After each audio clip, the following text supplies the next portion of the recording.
રાજકોટના લાખાજીરાજ ધર્મેન્દ્ર રોડના માર્કેટના વેપારીઓએ અડધા પાથરના વાડાઓના પ્રશ્ને અડધો દિવસનું બંધ પાડ્યું તેમજ મહાપાલિકા તંત્રને રજૂઆત કરી।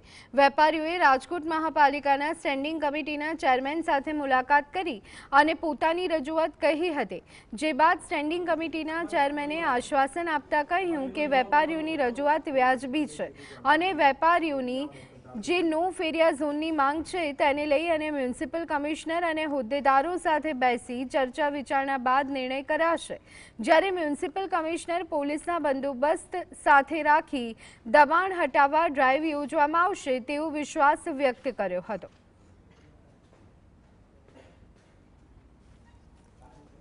ફેરિયા ઝોન એ લોકોને ડિક્લેર કરાવવો છે, પણ એ પોલિસી લેવલનો નિર્ણય થાય છે કે ભાઈ આ કરી શકાય કે નહીં। એટલે બાકીના મહાનગરપાલિકાનું માર્ગદર્શન લઈ અને નો ફેરિયા ઝોન તરીકે જાહેર કરી અને આગામી દિવસોમાં અમે વેપારીઓને ન્યાય મળે અને ફેરિયાઓને પણ તકલીફ ન પડે। દબાણની ટીમને પણ સૂચના આપી છે। થોડું અમે એવું વિચાર્યું છે કે થોડો પોલીસમાંથી બંદોબસ્ત પણ લેવામાં આવશે અને હવે મેજર ડ્રાઈવ્સ થોડો સમય ચાલુ રાખવામાં આવશે। બહુ જૂની માર્કેટ છે અને ત્યાં ખરીદીનું એક મોટું સેન્ટર છે, ત્યાં બને એટલું ડીકન્જેસ્ટ થાય એ અમારો પોતાનો પણ ટાર્ગેટ રહેશે।